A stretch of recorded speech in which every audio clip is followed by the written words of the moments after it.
From the STEM Global Action Studios in New Orleans, this is the Let's Talk STEM with SGA's Dr. Calvin Mackie podcast. STEM Global Action is a national leader in creating STEM-based learning activities and delivering them virtually and in communities around the globe to students grades K through 12. Here's today's moderator, Ken Sane.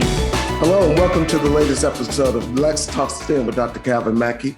I'm Ken Sane. Our guest today is Mr. James Burroughs from Children's Minnesota, a major hospital system in Minneapolis, Minnesota.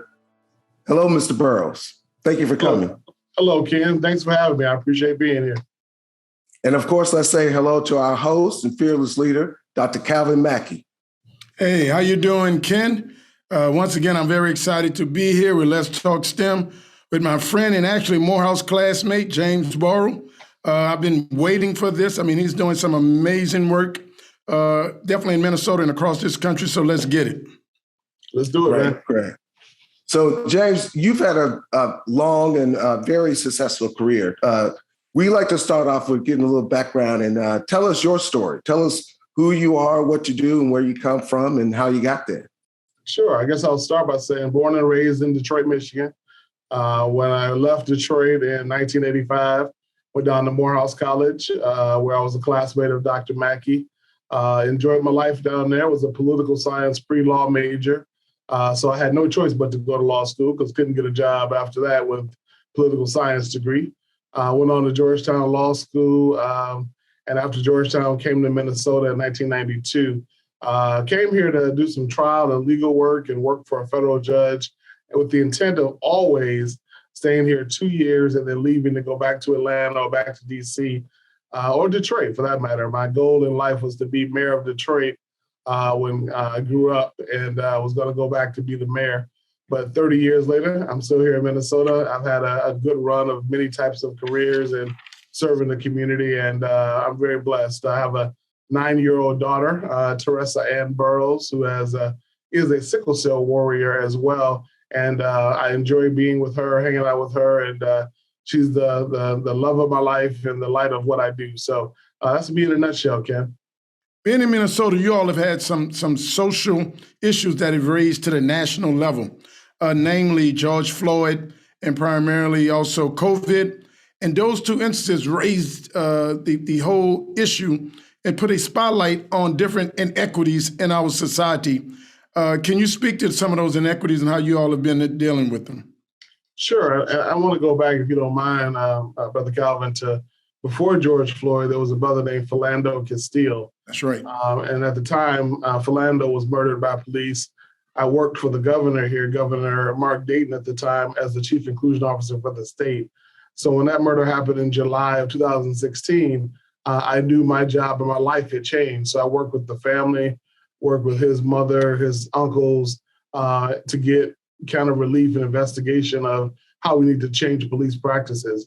Unfortunately, that not guilty verdict didn't lead to civil unrest, but led to a lot of unrest in our communities, which got even more expansive when George Floyd was murdered as well. How those things have impacted the community and those inequities, it's highlighted them. It's spotlighted them. It's put the sunshine on things that we all know in our own communities are true. We don't get adequate health care. We don't have full service grocery stores with fruits, vegetables, and other things in community. We don't have access to middle class and high paying jobs. We don't have access to high quality housing or adequate housing. All of those things have been true for a long time. But with George Floyd's murder and the civil unrest, it brought a lot of attention to it, not only in Minnesota, but George Floyd was international news on a daily basis. So that international news led to the spotlight being shown on COVID, but also to other inadequate healthcare practices around the Black and Brown communities as well. So answer your question, Calvin, that murder of George Floyd, the international coverage led to that spotlight on the news. And it also, too, made corporations have to say something. They couldn't just ignore it in the past and just say, hey, that's either government work or that's public safety. They had to say something after a 9-minute, 39-second video of a man being murdered on international news. So that made it a little different this time. Great. I wanted to bring that up because really that's pretty much the essence of your work, the essence of your life and your commitment, at Children's Minnesota. But being in a health system, can you also talk to some of the things that was really brought about in terms of the inequities, in terms of social determinants of health, and the lack of access to great healthcare, good healthcare for low-income, low-resource communities?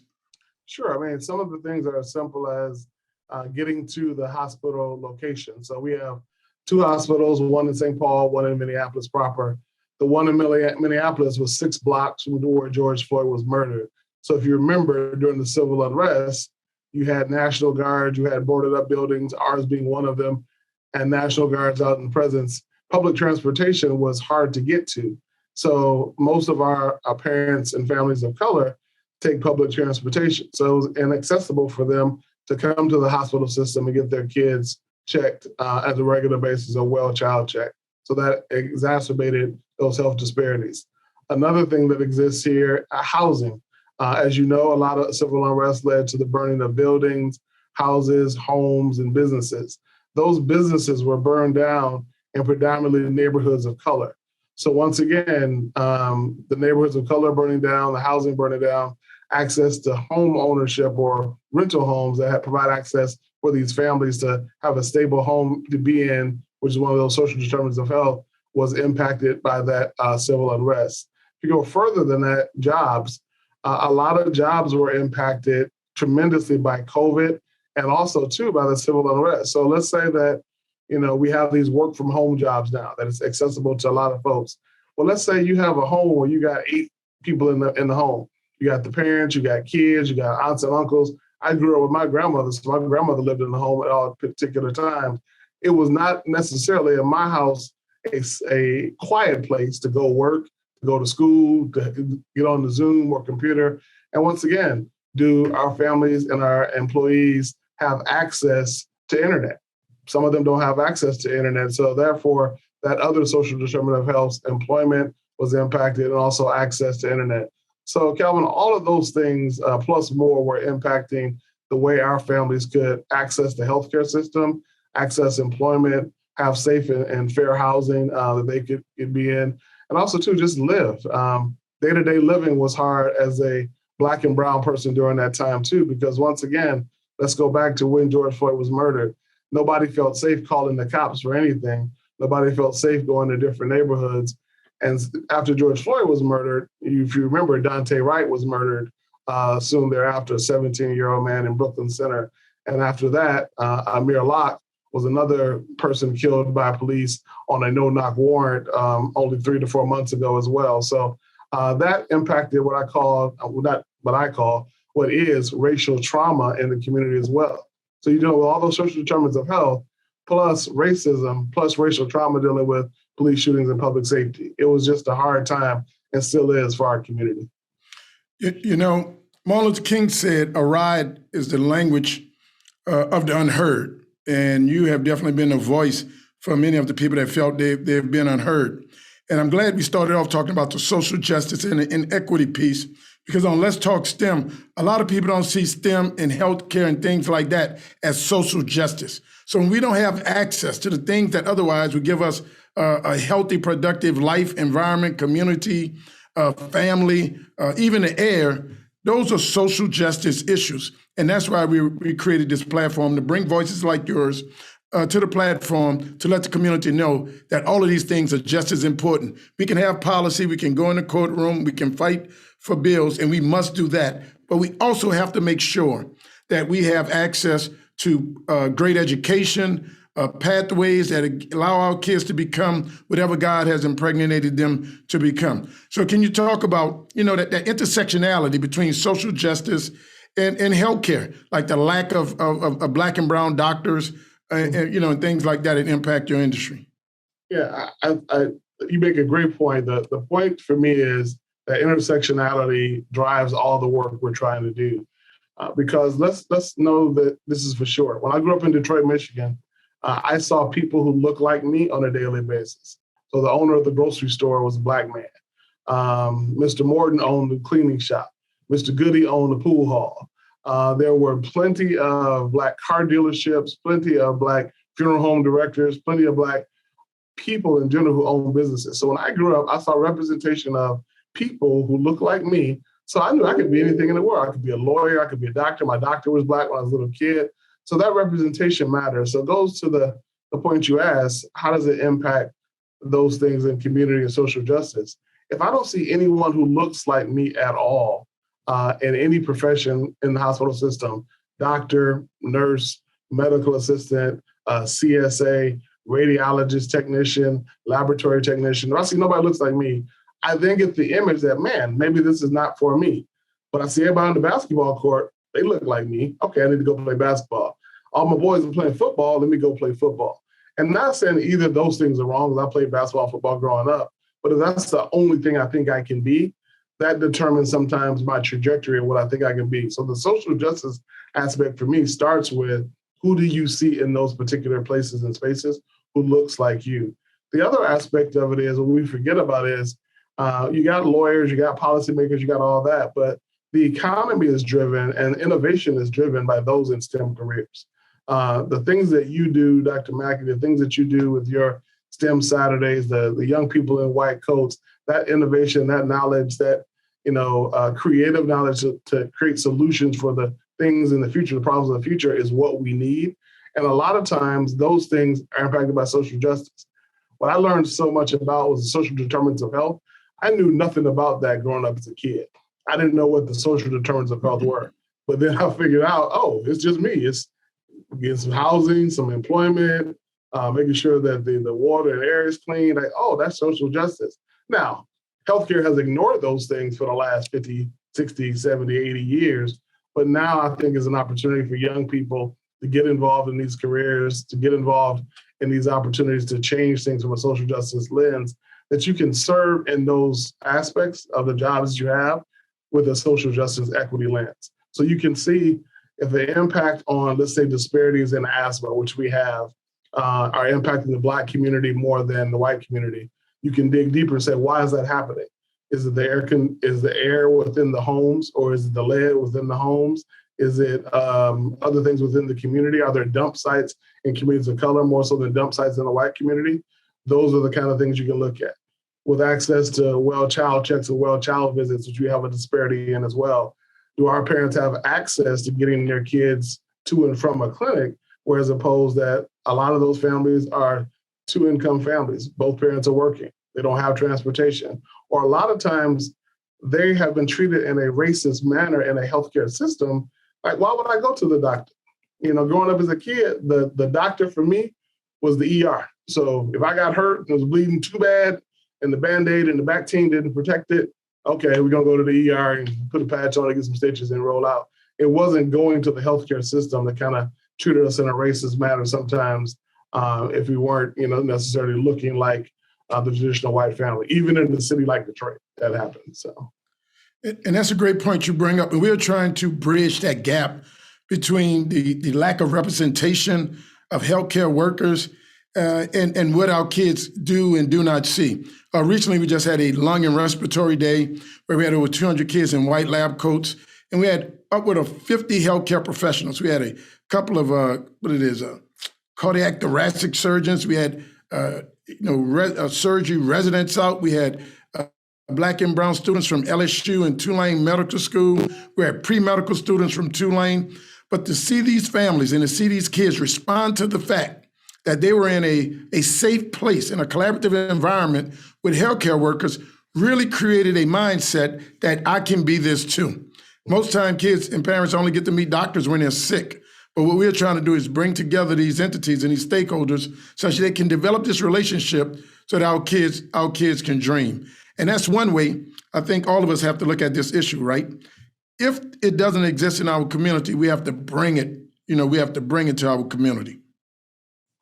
We do. I mean, you've talked about this with me on plenty of times off camera, that if we only bring to our community athletics or music, that's what our community is going to want to be. Our young people are going to emulate those things. Don't get me wrong, we had those things growing up too, but we also had images who looked like us, who were those doctors, who were those surgeons, who were those lawyers. My mama told me at 7 years old, she called me Jim. My dad was Big Jim, I was Little Jim. I got rid of Jim, so don't call me Jim today. But she said, Jim, you argue so much, you're going to be a lawyer. So 7 years old, I was like, man, okay, I'm going to be a lawyer. And from that point forward, I introduced myself to lawyers, met Black lawyers, saw people who looked like me. Spent a lot of time watching C-SPAN, when they wasn't even C-SPAN back then, just political shows that came on as well. Those are the kind of things that get people excited, get kids excited about where they want to be. So I think it's great that the work that you're doing, those STEM careers that you show folks, and also too, it's not only about just being a doctor or a nurse. So let's be clear, we have finance careers in healthcare. We have legal careers, general counsel, we call it, in healthcare. We have radiologists, we have lab technicians in healthcare as well.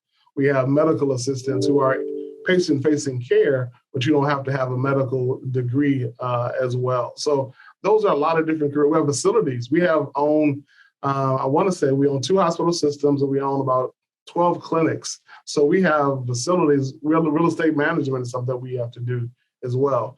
Investor relations. We are a hospital is blessed to have a foundation that has $1 billion in assets that we need to invest in different aspects and to make more money for the organization and the hospital system. So we have investor relations positions. So there are lots of things people can do outside of being a doctor or nurse. Now, I'm encouraging them. We need more doctors and nurses. We have a large shortfall there. But I really want to encourage folks, too, that apply to different systems like Children's Minnesota or others, even if you're looking for a non-medical career. Great. Look here, Jim. Don't have me come down to New Orleans now. Don't have me come down. Hey, Ken. Go ahead, Ken. So it seems, James, that what we're hearing, what I'm learning from this conversation is that hospital system, the healthcare industry is exactly that. It's an industry. It's an economic engine for communities. And that STEM skills and STEM-related careers can be found within the health field, but not necessarily as a medical doctor or nurse or something like that. So, if you're learning computer science, there's room for you in the health field, is what I'm hearing. Absolutely. I mean, and there are also a lot of research careers in STEM as well that would be beneficial. We have an entire research department that looks at research, medical research. It's not necessarily them applying it with patient care, but it's looking at research analysis, statistics, doing disparities research. So when we talk about disparities, what I mean by that is if there's white people doing well, that's just simply the model we look at. And then we look at communities of color, we break it down and disaggregate Black, Latino, Native, and Asian. We see that there's a disparity in care. So that disparity has to go through an analytical framework to say, okay, we look at that disparity, how do we measure it? Then also, too, how do we make incremental gains around that, which require STEM knowledge, careers about math, careers about statistics, but it's not necessarily medically related to patient care. So those kind of accounting too, which is, math and science is important. Now, I didn't do very well in either one of them, so I went the law route. But, math and science can be beneficial in all different kind of careers other than medicine. I will say this, though. One of the things that I love about, STEM Nola and seeing the young kids in white coats is once you put on that white coat, and I'm sure you've seen it, that confidence goes up. That level of, man, I can do anything goes up. And that is what I love to see in our young people. So when they do decide to get into medicine, they've been wearing a white coat since they've been 5 years old. So they get their white coat when they graduate medical school. It's where they're supposed to be. It's not a new thing to them. It's where they were supposed to be and where you all have put them in a place to say, okay, this is my rightful place. I need to own it. So I want to give a shout out to you during this interview around making sure that our young people in those careers feel like they're supposed to be there as well. Right. The only thing we're trying to do is find an entry point, right? So I look at Xavier University, where STEM Nola headquarters is located, and they bring in hundreds of students every year that say they want to be medical doctors. They bring in physicists, biologists, and chemists who say they want to be medical doctors. Xavier put in about 100 kids a year into medical school. But what happened to the other 700-800 kids? It's not that they're lost. It's just that now they've found opportunity in other places. So, you can run a hospital. You have big data. You have predictive analytics. You have coding. You have cybersecurity. Everything that we talk about in STEM, what I want the parents to know and the community to know, you can find in a hospital. The things that's going on in Google and Microsoft, you can find in a hospital, from bioinformatics. I'll never forget, I went to the American Association for Orthopedic Surgeons out in San Diego, their major conference, and you had this big conversation about how the fact that we have a dearth of Black orthopedic surgeons, which is true. But when I went over to the exhibit center, I saw multi-billion-dollar medical supply companies. I mean, so when kids get this basic foundation in STEM, they can go do all of these things. And that's why, James, I don't focus on just healthcare, and I just don't focus on science. I just don't focus on the technology.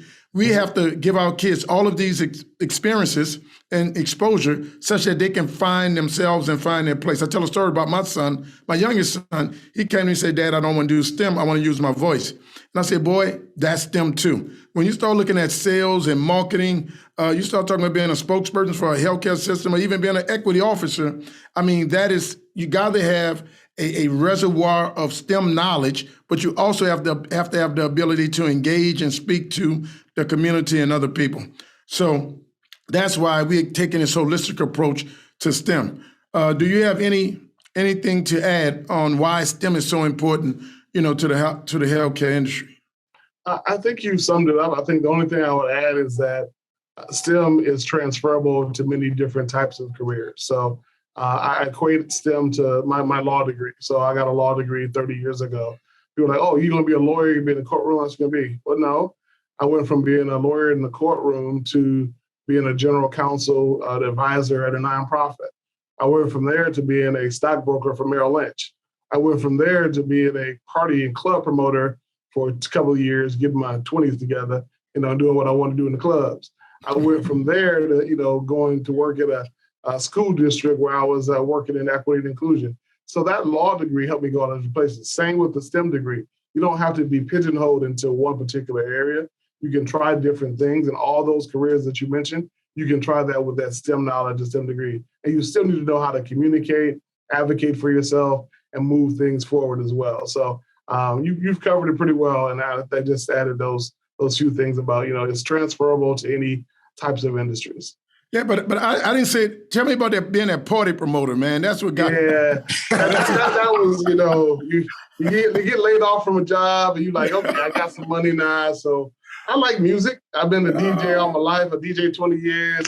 I said, let me go book some acts and try to make some money. Well, the thing about Minnesota is we have some Black people, but we don't have New Orleans level of Black people. So as far as large numbers, so you can only do so many Black concerts for money. So I got out of that real fast. But I brought that up, and I brought it up jokingly, but I'm kind of serious because when I started STEM Nola, my challenge was, how do I reach the community? Yep. And I started looking around the city, and I had buddies who promoted rap concerts, promoted parties, and they were speaking to the people who I otherwise were trying to reach. And literally, I went and sat down with these guys and young ladies. I mean, these are the people that they do the runners for the hip hop concerts, and they put up the post. And that is the basis of our marketing and communication strategy for STEM Nola. So what you're saying jokingly, right, is really the essence of the way in which we engage people. So the bottom line is that when we're talking about transferable skills, and parents, hear me out. We just had an entire podcast on esports and how if your kids play esports, how all of these different skills can transfer into other areas. We want you to know that all the different things that your kids are doing, we have to look at it from a different lens and see how we can take that and transfer it into a way that they can be impactful and powerful beyond their dreams. Oh yeah, that's so true, man. And the communication skills that you get from those kind of careers and the messaging and how you get people to do something, it also transfers to getting out the vote. A lot of friends I know who are in club and party promotions, they're now into politics because they know how to raise a crowd. They know how to get people to listen to something, get people to come to it as well. And that's what things that people need to realize too. As you recruit, at least my feeling is, as you recruit different communities, whether it's the Somali community, the Latino community, whether it be the Asian community, Black community, you need to recruit and reach them in different ways. You can't just say, I put it in the newspaper at the Star Tribune and all the kids should have seen that, or I put it in the school district's newsletter that went home to the families. No, you didn't put it on the radio station. You didn't put it down at the park. You didn't go down there where everybody's hanging out for the summer or on a Saturday night. That's the kind of thing I'm getting my hospital system to understand as well. When we talk about community engagement, it doesn't mean community coming to me. It means me going into the community and being a part of it on a regular basis. I laugh all the time. People say, well, we want to develop community partners. I mean, I say to them, you mean the people I always mess with or hang out with the entire week? So they're my partners through the week. So when it's time to do community work, I'm already in it. I don't have to do a special note or a special letter to get involved. So those skills are very transferable and they're very important. And I don't want to belabor this point, but you touched on something, and it speaks to those inequities, right? We see the inequities at the end of the pipeline, but a lot of people don't realize those inequities started way upstream, way upstream in the marketing and the way we talk to communities, the way we don't approach communities. One thing we started STEM Nola, we say we meet the community where they are. And we have a large Honduran, if I'm saying that right, community in New Orleans, and we have a large Vietnamese community in New Orleans. So it was, I had to adapt everything I was doing, in terms of Vietnamese language and Spanish language, so that those people can feel inclusive into everything that we were doing. We met them where they are. So I'm glad you brought that out. Ken, you'll speak to that Pew study? Yeah, I think thank you for that. One of the things that let's talk about this. The Pew study basically came out and said that one of the biggest issues that we all face is representation. The lack of a representation has led to this perception that careers where Black Americans are saying that careers in science and engineering are not welcoming to the Black community. But it also says that if there was more representation, their feelings would probably change. And that's why I'm so glad to be a part of something like this, where we're literally bridging the gap between what Dr. Mackie is doing with young people and, James, what you're saying is needed in the health field. So let's talk about that. Let's talk about what stands in the way of us bridging that gap. How do we normalize within our community that these are careers that are open and available to us, and these are sustainable careers as well? So you make several good points. I'll just start by saying representation matters. So you have to see people who look like you in order for you to get engaged and get involved. We talked about that a little earlier. If you don't see anybody who looks like you think, or the community thinks, that's not for us. The other thing, though, is just as important is even if you get representation, it has to be an inclusive environment. So I'll speak on lawyers real quick before I get to STEM. I was one of two Black lawyers at a firm of about 220 in litigation when I worked in Minnesota in 1994. I didn't see anybody look like me, and nobody else saw people look like me. So they weren't necessarily inclusive to making sure that James felt included in everything they did. They went to Dan O'Brien's on Friday for the drink-in. They went to somebody else for drinking on Thursday. They went to the country club on Saturday. Things that I didn't know, kid from Detroit, nothing about. So it wasn't necessarily an inclusive environment. So just because you have representation or you're starting representation, you have to make the environment conducive, as Dr. Mackie said, meet people where they are in a way that they can communicate as well. The other piece of that is, too, how people are treated in these systems impact the willingness or the belief that they feel like they can be included in there or be a part of the system. So if I'm discriminated against on a daily basis when I come to a hospital system, I'll give you an example. My daughter has sickle cell disease. She's a cute 9-year-old kid now. When she goes into the doctor will say to her, if you've got pain, just let me know. We'll give you some medicine for that. The challenge becomes when she gets to be a 26, 27-year-old adult, and she comes in so much severe pain, she can't express to them, how much this pain hurts her. They start asking questions like, well, are you taking drugs? Have you taken drugs before? What are you going to use these pain medicines for? Do you have a boyfriend or somebody in the family you're selling them for? Those biases come into the system. And forget that, that's not bias.